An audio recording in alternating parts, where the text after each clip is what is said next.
Mambo Italiano, hey, hey, mambo. Mambo Italiano, go, go, go. You mixed up a Siciliano. All you Calabrese do the mambo like a crazy with a hey, mambo. Don't wanna tarantella, hey, hey, mambo. No more mozzarella, hey, mambo. Mambo Italiano, try an angelada with the fishy bacala and then hey.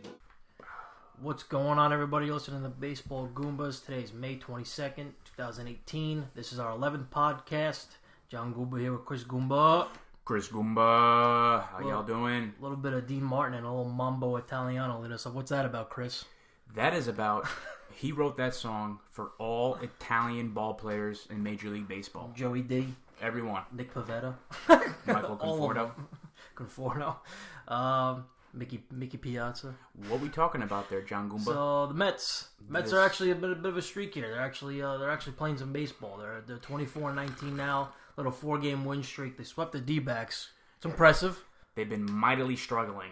Okay, they've lost like 10 of 11, 11 of 12. They were rough. So relax. No, you gotta start somewhere. So they swept the D-backs over the weekend, and they shut out Miami last night. But one of the big stories here is Jason Vargas finally turning it around. 5 innings pitched, 2 hits, 0 runs, 1 walk, 7 Ks in the 5 innings. Not bad. Not bad. It was good to see him finally figure it out, and it looks like he's working well with Mesoraco there. Mesoraco was talking about how he was working with his changeup after the game, so how you just can't rely on it because that's how people just sit on it and they jump all over it. So it was just good. It was good that Devin's already working with him well. 5 innings, 0 runs. But even though he's been abysmal the first couple of games there, lowered his ERA. Now it's down to 9.87. I'll take it. But no, the first game he gave up 9 runs. Second game he gave up 6. Third game he gave up 4. This one he gave up 0. So I mean, slowly but surely he was improving and finally had a good outing. Callaway decided to skip him and allow him to work out the kinks on the sidelines. He needed to do it.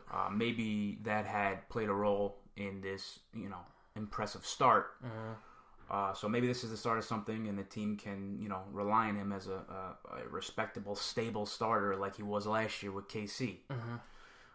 Because let's be honest, we talked about this numerous times already that you can't go 1-2 Noah, DeGrom Noah, and crapshoot 3-4-5 with Matz, Wheeler, and Vargas.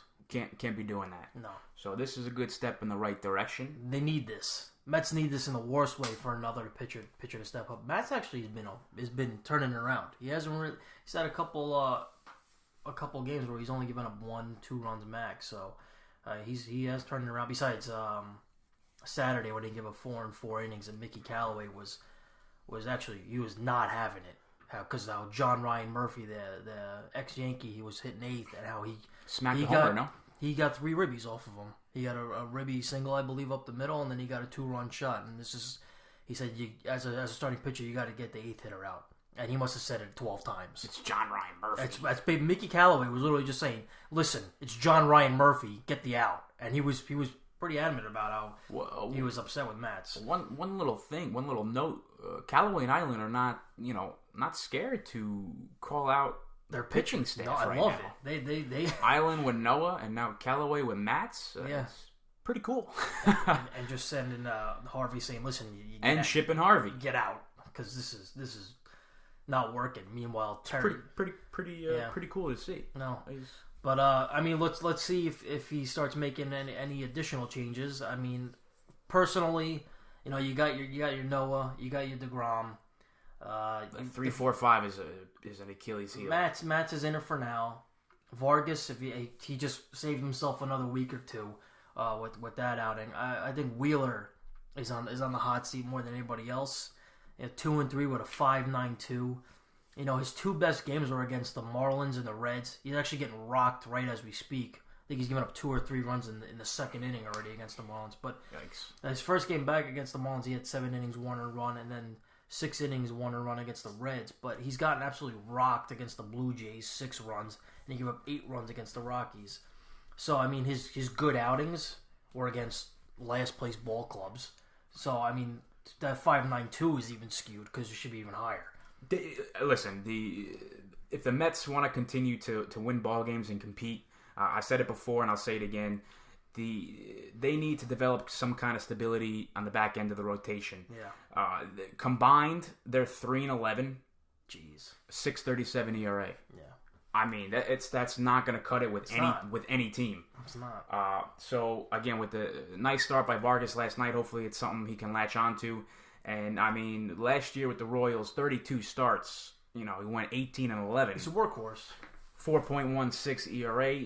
I'll take that at the back end. He's got a track record. With the way we're throwing, I'll take the 4.16. He did miss a month of the season, so he's getting back in the groove of things. This has been pretty ugly, but it's good to see finally, and hopefully that skip turn in the rotation can help him continue to succeed next start out.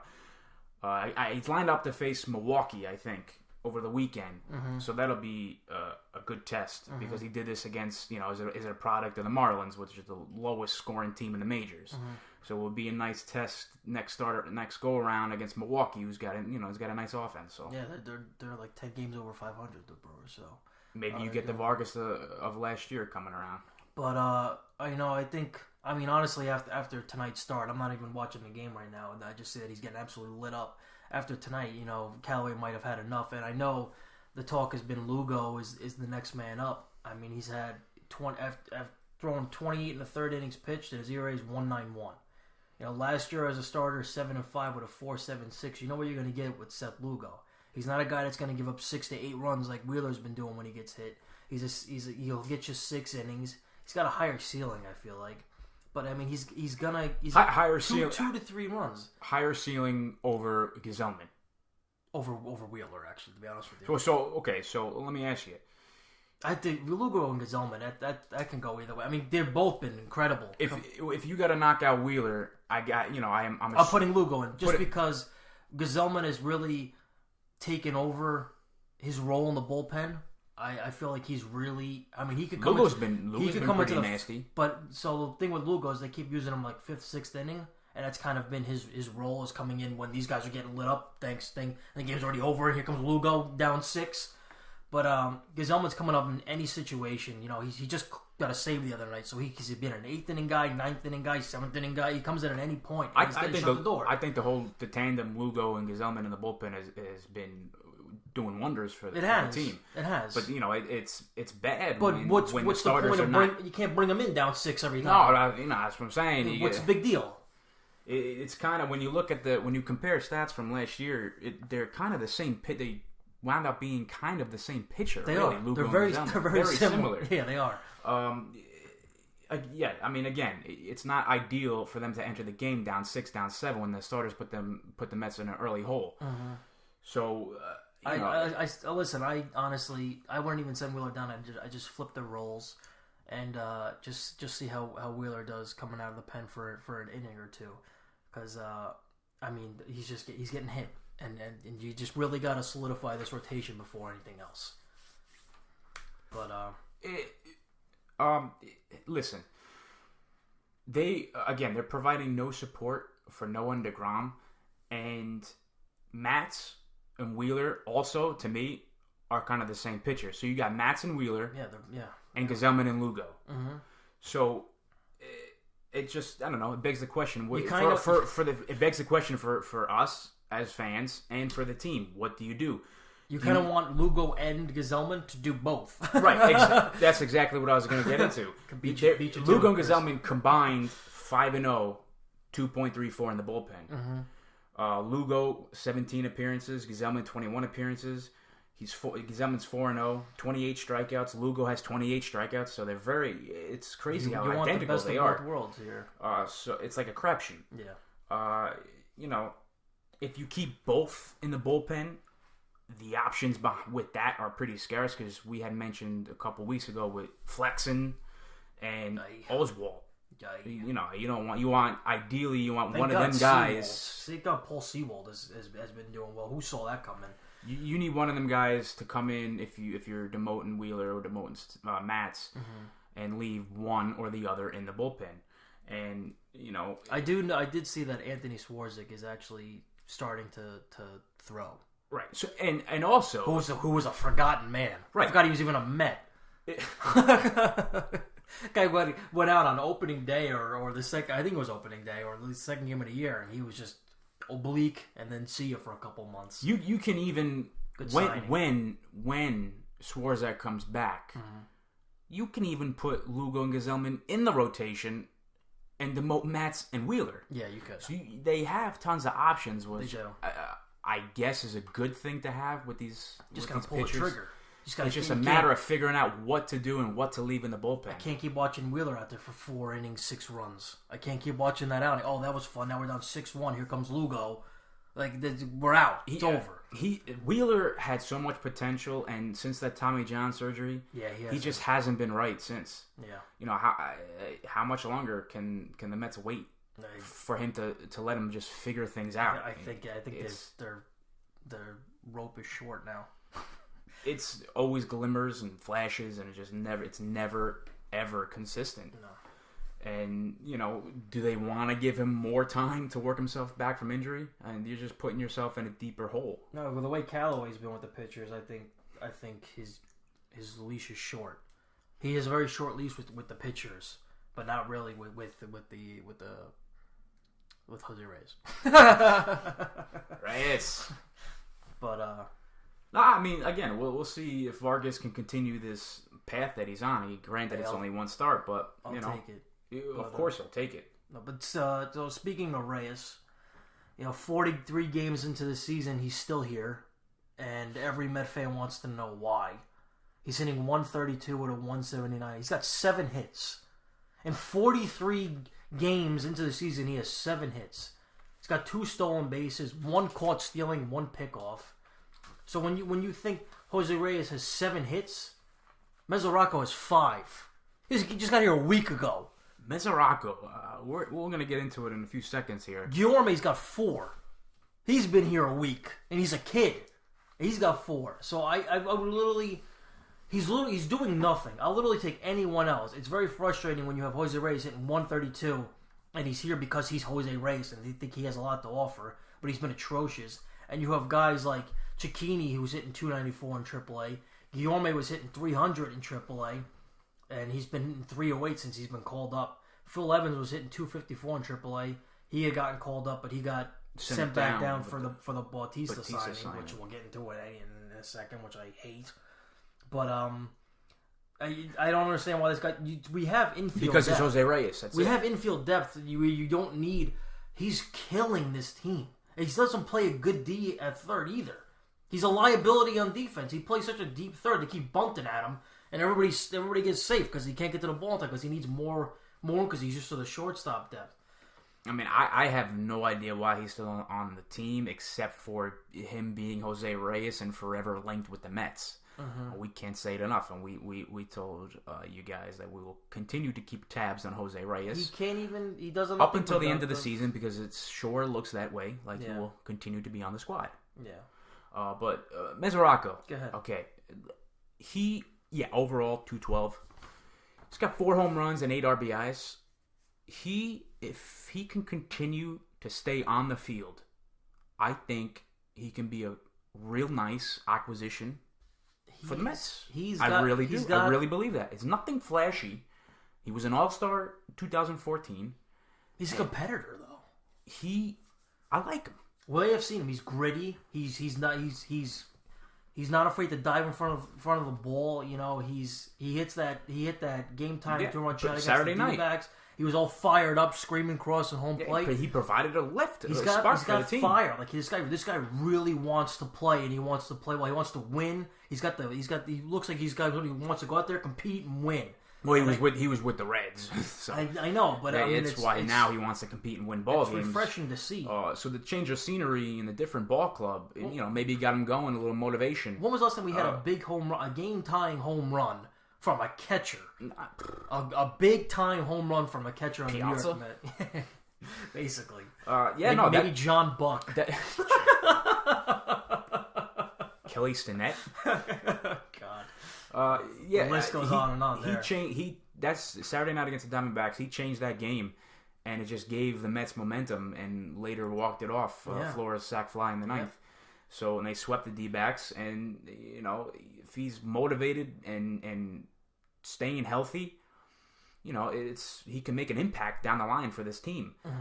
He's still adjusting and getting comfortable with the group, with his pitching staff. And they chose, one thing I see, they chose Nido over Lobaton so he can learn. Yeah, from I saw that. They called him up because they want... That's what the Mets think of Mesoraco. Yeah, they like his game calling abilities. That's saying something. They want to just have him mentor Nido. Mesoraco handles himself well. I didn't understand the move when it happened because I feel like Nido needs to be down there and learning in Double-A, and Lobaton's like he's a true backup. But once they said his reason why was literally to learn at the major league level, I'm like, okay. I mean, if this is... It's a little different than what you've seen in the past, but I'm all for it. Yeah, no, listen, Mesoraco is going to get even more comfortable as time goes on. He's settled into his role, and I think he's going to carve out a nice little season for himself. Again, if he can stay on the field. To get a bruise yesterday, with all the respect he's got, you know, in the clubhouse already, he can even be one of the team leaders, and he's been there for a week. Yeah. It's just, you know, they trust him, and it's looking like the best thing that Matt Harvey has done in his last 2 seasons with the Mets was bring over Mesoraco. Seriously. If it pans out, that's the best thing he's done. We were in desperate need of a catcher, and his catch, you know, his catcher ERA is it's a flawed stat, but Noah, Jacob, and Vargas all had solid starts. Yeah. With him, so they're vibing. They're vibing together. And it's, you know, it's just shut up the Marlins last night. Yeah. And, you know, the team again definitely needs the pitching to straighten itself out, and Mesoraco can be, you know, a guiding force in making that happen. You know, what you don't want though is typical Mets fashion. Something gets hot in the beginning and then fizzles out over time. You know, and yeah, you had mentioned Mesoraco had X-rays last night, I believe. They were negative, so we're all good. It was just a bruise, so he's just day to day. And Nido's starting tonight, which is, you know, everything's good. Everything's good for now. No need to panic. For now. For now. I mean, with somebody who's been injured the past 3 years, every time you hear anything about an X-ray, you hold your breath. Especially with Mesoraco's injury history. Seriously, but real quick. You want to go into Bautista? Yeah. Let's talk about Bautista real quick, because I know we wanted to get into some Juan Soto and the Rays bullpenning, but Jose Bautista was just signed by the New York Mets today. 37-year-old outfielder, washed up. Slash third base. Jose Bautista. He couldn't, you know. The Braves were loaded, but Atlanta released him last week, and you know, it's just when he signed there, it was the same narrative, cheap. With a high reward, and it didn't really pan out. 143. So now he signs with the Mets just an hour ago, and he's in the starting lineup tonight. And it's the same thing. Oh, cheap. Maybe he can help out in the outfield with Lagares and Cespedes out, and maybe even a little bit of third base with Todd Frazier still in the deal. And it's the same exact story. So how many times are we going to hear this? When you look at Jose Bautista's last 4 years, in 14 and 15 he was Jose Bautista. 286, 35 ribs, 103 RBIs, 250, 40 homers, 114 RBIs. 14 and 15, that's Jose Bautista. That's what he used to do. You know, the 250 to 280 with your 40 home runs and 100 He's RBIs. Getting older now, and the tank is emptying. And then here comes 2016, 234, 22 home runs, 69 RBIs. He played 116 games. He was hurt. But then in 17, full season, in 2017, he had 203 with 23 home runs and 65 RBI. So 14, he goes from 286 to 250 to 234 to 203. So you tell me he's going to hit 200? Well, no, he hit 143 in Atlanta. He's not. I think his tank is it's empty. Is running on E. This is such a reach. Running on E. I know. Our outfield is thin right now with Cespedes and now Lagares out for the year. But I feel it's going to provide depth. They say depth, but I was looking before we started doing the podcast, because this literally happened an hour ago, of who we got in the outfield in AAA, and you literally went out and got Den Decker, former Met, went to the Nationals, brought him back. He's hitting 296 in AAA. I don't understand why Den Decker can't fill that. I don't know how much more Den Decker can provide the team than Bautista. I think he's a better glove. And he's coming off the bench. I would give a shot to Den Decker more so than Bautista. See, Bautista's going to be a slower outfielder, and he was either maybe hit a home run, but strike out 3 times a game. Yeah, that's what I'm saying. It's a reach. It really is a reach. It's a reach. And again, they wanted to cover themselves in third base because he started playing third base again with Atlanta, and with Frazier still a little bit iffy, and timetable a week or so. Yeah. He can start over there, but. Again, it's a little bit of a pipe dream to think Bautista will revert back to his old Bautista ways. Even in the minors, hitting 271 is Ty Kelly. You brought him back too.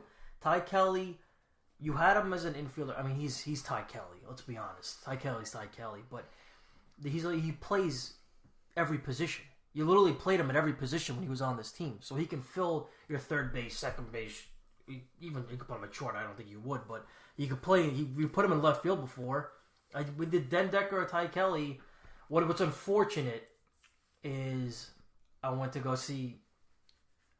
Well, because I know we signed Bryce Brents from the Red Sox, but he's currently on the 7-day DL, and he was hitting 270 something in AAA with 7 home runs, but he fouled the ball off his foot one of those 7-day DL.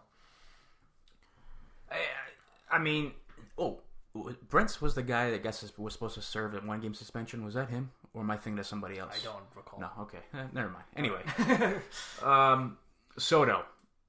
Can we get into Soto, please? Let's get into Juan Soto. Not 19. Not Giovanni. Not... Giovanni, I don't even know if he's playing ball anymore. I doubt it. He was good. I think the last team he was on was either the Texas Rangers or the Chicago White Sox, I think. One of those. One of them teams. Around. He could still be out there for all I know. Yeah. Go get Giovanni. Mets can go get Giovanni. Soto, 19-year-old phenom right here. Juan. First career start. First home run on the first pitch he saw. Yep. 3-run shot. He was a pinch hitter in his debut. I think he struck out. But the Nats are loaded with outfield youngins. Mm-hmm. With Harper, Soto, and Robles. If Harper signs elsewhere, they're still, when he signs when elsewhere. Bryce Harper signs with the New York Yankees, considering they have Juan Soto and Victor Robles in the pipeline, he's gonna walk. He's still then they got Adam Eaton, who also can't stay healthy ever. Jeez. But they have him. Everybody loves him. Yeah. And then don't forget Michael Taylor to just always fill in for the injuries. Yeah, Michael Taylor. Here comes Michael Taylor. There's an injury. I'm going to play the rest of the year. Yeah, I don't know. I don't know how long Soto has up with the club right now. But if I were in the Nationals, I would keep him up here just for the hell of it. Yeah. He's crazy young. Honestly, he's 19 years old, but just throw him into the fire and let him go. He could potentially. If he struggles. I don't know if he will. The way his minors career was going, he's hitting 362 in the minors. Yeah, he skyrocketed. 362. Skyrocketed up into the big leagues. All you heard was Robles, and all of a sudden, here comes Andrew Jones. Yeah, right. Hitting a home run. Let me just hit 14 home runs in the minors this year. 362. Here I come, guys. I really would let him season in the big leagues. Unless he starts to get embarrassing himself, but. Much like Kingery. Right now, Kingery is struggling with Philadelphia. He's batting like 216, not really producing like everybody, expected. I don't know if they're going to send him down, but if they were, I have to assume they would have done it already. Yeah. So they're letting him work out his kinks, and maybe Kingery will turn around and, all of a sudden his average will be at, 260, 270. So I think they got to do the same thing with Soto. Braves were doing that with Swanson. They eventually sent Swanson down last year, but they were trying really hard to have him fight through. I would leave this kid up here for the time being. I agree. And it was pretty cool that Harper and Soto, their first career home runs came against the Padres. That's interesting. And on a Monday.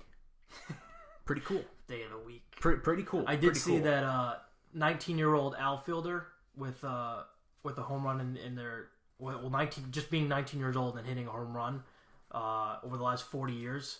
You have Harper, Trout, Justin Upton, Andrew Jones, Griffey, and Juan gone. It's good company. Pretty good elite to be company to right be 19 years old outfielder. So hopefully Soto can continue his I think he will. ascension here. Also, I really want to speak on the Tampa Bay Rays. Who? And their bullpenning, quote unquote bullpenning. What was this? Because it's really bothering me. So not bullpenning? As all of you know, the whole modern day baseball analytics thing is a little too much in my eyes. You hear about the depth of the starting pitcher. It's just the analytics is being taken to a whole new level with this. Just calm down. So what happened, essentially? First of all, tradition. Baseball is all about tradition. Mm-hmm. This is not so traditional. No. Sergio Romo, career, 35 years old, career relief pitcher, 588 appearances. Couple World Series rings. He started Saturday and Sunday against the Angels over the weekend. Started back-to-back games. Granted, when was the last time somebody started back-to-back games? I wouldn't even be able to tell you. What's that from? Like the 1900s? I don't know.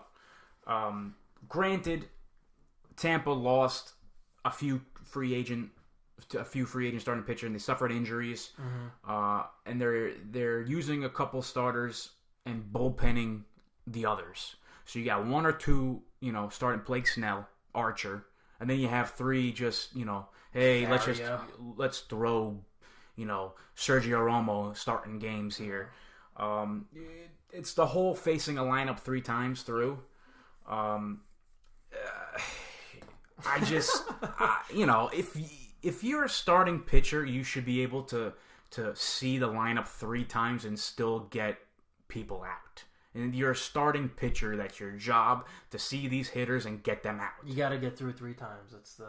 I don't quite understand this whole thing. I really don't. And if you can't get through it 3 times, then you're Steven Matz and Zach Wheeler. I mean, and as I say this, John Neese. Saturday night, Romo struck out the side in the top of the first against the tough righties, and that was the deal. That was the deal. They wanted Romo to face the tough righties. Yep, I remember that. For the Trout and Upton, and then here comes Ryan Yarbrough coming in, who is also a reliever, to only face a lineup, essentially twice. Mm-hmm. It's just, I don't know, man. It's really crazy. It's just like the front office and the staffs are just overthinking this. They're just overthinking things.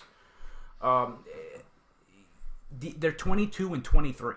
Like, you think new ideas. Interventions. Go get pitching if you. They're 9.5 out of they're 9.5 out. They're 4.5 out of the card. I mean, they don't have the support, the offensive support to like do this kind of stuff. Like, come on. I mean, look at the Astros. You talk about tradition. Look at the Astros. Yeah. Verlander, Cole, Keuchel, Morton, McCullers. There's 7 innings every night. They're 30 and 18. You don't see Ken Giles pitch in the first inning. Well, they'd be losing. They won the World Series last year. Yeah. I mean, Tampa, come on. I don't like relax a little bit. That's just Chris Goombas' opinion. But you saw that one game where they actually beat the Angels 5-3. But that one game with get the 500 first before you do some bullpenning. But you have Sergio Romo going the first inning, but then Ryan Yarbrough still won 6 innings. So what was the point? Yeah. You still had a guy go 6 innings. What was the just you need Romo? You needed that. You needed that first inning. It's just it. No, it's too much. It's just too much. It's too much. It's overmanaging. It's too much. You know what's not too much though? A little bit of Gleyber Torres. That's not too much for my eyes. Yeah. Yankees saw this coming. I don't know if this early, but we saw it coming. Overall, he is quite a player right now. Yep. 321, batting 321, 6 home runs, 18 ribbies, 27 hits. He's just, right now, he's a star in the making at second base of the future in the Bronx. He's 21 years old. And you said it, we knew he was good, but he's exceeding expectations right now. And he's just been a constant force in the 25 games, I think he's been up. Mm-hmm. Roughly. Yeah, and it's just, he's got so much more room for improvement to grow both on offense and defense. I think he's The only concern I've had with him so far is just his playing at second base. But he's a natural shortstop. Yeah. It's the position he played. He's got 3 hours at second base, but I mean, I think it'll be easier over time. Players who have played shortstop tend to have an easier time moving to second base than they do to third base. And you see that with Reyes. You saw A-Rod struggle in the beginning when he first made that move to third base when he went to the Yankees. But then you have guys like Machado, who's like became like the greatest third baseman. Otherworldly Machado. Yeah, he's incredible. He's incredible over One of there. the best in the game. So I mean, it's probably just some growing pains moving over to second base, but I think he'll be fine. Yeah, no, like I said, he's got so much more time and room for growth on defense. I wouldn't mess with him too much. I feel like you want him to be an everyday guy at a specific position. I want him to start, absolutely. I want to start absolutely. short today, second tomorrow, third next week. I Absolutely. wouldn't be doing any of that. This guy's hitting for the long Yeah, I mean, haul, 100%. He's helping the Yankees continue to win ball games and contributing, left and right. Mm-hmm. Cashman, it's like he's a wizard. And he got this guy so the Cubs can have Chapman for 3 months. This is one of the greatest. This is one of the pretty greatest amazing. trades I mean, ever. Cubs won the World Series. So, but it worked out for both teams because the Cubs they got their World Series when the Yankees were slipping, and they actually were still fighting by the end of that season. But they went out and got Chapman the very next year. yeah, and they got him right back. And So now you have Chapman and Torres. You literally traded Chapman to yourself, and they just handed you Torres. Yeah, I mean, incredible move by the Yankees. hats off to Cashman for doing that. Incredible. Yeah, so the Torres, from what I've seen, from what I've watched, he's similar to the now suspended Robinson Cano. Coming in 2005 and just cementing him, has not looked back, cemented himself with the Yanks. He's got awesome range, soft hands, killer arm. Mm-hmm. I think he's a little smoother and has a quicker release than Cano. Cano is very nonchalant. Yeah. He's very nonchalant. So again, we knew he was going to be this good, but he's already developing into a special player and exceeding everyone's expectations. Mm-hmm. All 6 of his home runs have traveled 400 feet or more. He's not really supposed to be that big of a power guy either. No, right, and it's a little right now a little bit similar to the power of Albies, because Albies, like we had mentioned last week, he was not scouted as having tremendous power. No. And the same with Torres, and he's already got 6 home runs. Could be the stadiums. Could be Yankee Stadium. Could Atlanta, be. Could be. Could be. But 84 at bats, and 320. It's pretty awesome. Last night though, Torres became the youngest Yankee since the Mickey Mantle to have a multi-home run game. Wow, I did not know So that. he's joining elite company already. Smacking around 45-year-old Cologne. Yeah. Cologne tried to smack around Torres himself with a little drill. But the season ended injury last year. Everyone kind of was surprised by that. How will he fare, and will he be able to knock about 9 months of rust off? Mm-hmm. And he's passed that test with flying colors. Yeah. Because of that, though, the Yankees signed Neil Walker, who now is kind of expendable. But again, I think I would keep Neil Walker around just because he's starting to heat up. He's about 220 now, 225. He's climbing. And he's very versatile, so he can play all around the diamond. So Listen, I would keep him. Yeah, go ahead, John. Don't just this is what I was saying early, like in the beginning of the year. Don't just start trading guys away just because you're full roster now. Because in the beginning of the season, everybody was trade Juan Lagares. We have plenty of outfielders, and now you're trotting Jose Bautista out there. And you got Dendecker as next man up in the minors. So don't just start trading people away because you're good now. Because you never know when the injury bugs come. Again, I am full for the first baseman being a platoon, a Bird and Austin, and keeping Miguel Andujar at third. Walker's good and Neil Walker having a nice bench role. Yeah. As far as with Torres, as far as Drury, I think he is going to be the odd man out. He could be because he's a very one position guy. Nobody knows if he can still see or not. That still makes me laugh. And I just, I honestly believe that. By the way, Yankees, I can't see. I don't think he is going to make it with the team, and it's unfortunate because he is a good ball player. He is. I mean, and he's proven it before, and he just came over months ago, so it's kind of unfortunate. Yeah. But Torres overall, I think the best way to describe him is cool, calm, and collected. Yeah. If he keeps this up, he will. If he keeps it, when he keeps this up, right. He's going to battle Ohtani for AL Rookie of the Year. Good. And he's only been up here for not even 30 games, so it's pretty incredible to watch. And he's also hit a walk-off homer, so it's not like the pressure gets to him. So he's ready to get that under his belt. Yeah.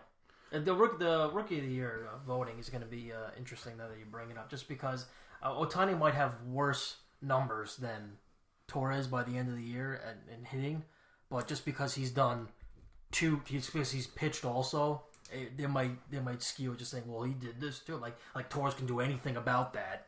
But no, it's going to be interesting the way they vote that towards the end of the year. Everybody's high on Ohtani, so. Oh, he's making things happen. He is. Just like Torres. Yeah. Sooner or later, the Bronx and Yankee Stadium are going to be peppered and littered with number 25 jerseys and T-shirts for Torres. So, Gleyber Mania is real, and it's here to stay. And hopefully the Yankees are here to stay with this absolutely absurd winning streak. Games. Not streak, but just streak, because they don't lose. They don't lose. They lose one game, they win 10 in a row. 40-0. It's crazy. It's ridiculous. It is. But that about wraps up this week's episode. As always, thanks for listening. Subscribe to our YouTube channel, our iTunes, our SoundCloud, and be sure to give the Goombas a follow on our Twitter at We Are the Goombas. Hey. Goombas gone. Da salute. Arrivederci.